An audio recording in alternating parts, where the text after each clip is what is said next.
Hi, everyone, and welcome to your course, Navigating Sexual Trauma Triggers. I have poured love, intentionality, and time into every piece of this course for you. These are the practical hows that I wish I would have had when I first got into a relationship after experiencing sexual trauma.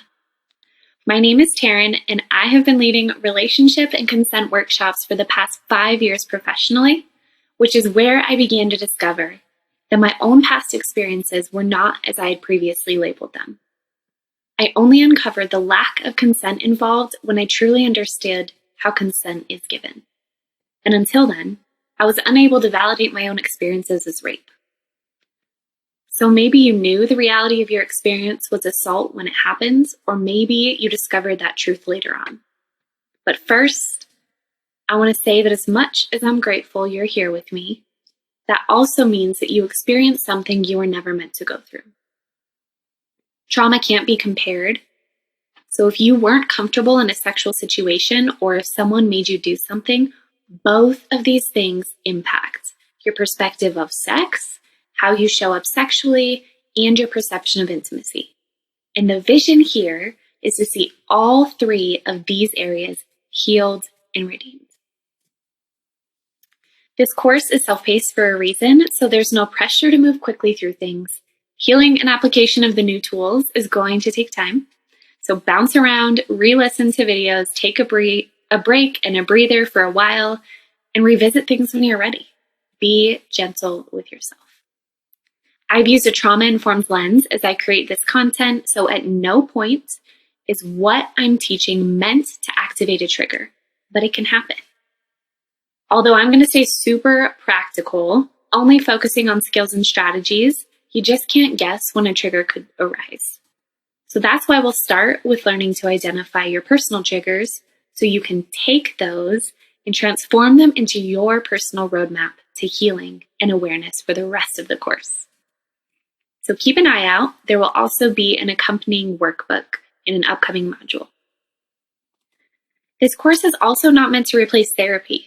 I worked through my stories first with a therapist, which gave me this window to understanding of why I was the way that I was.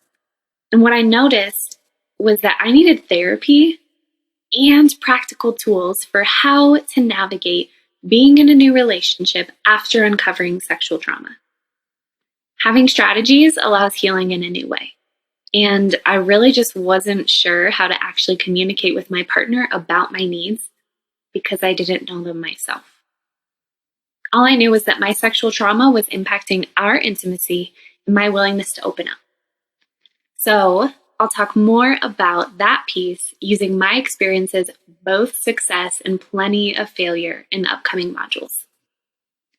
You already know the topics that will be covered in this course.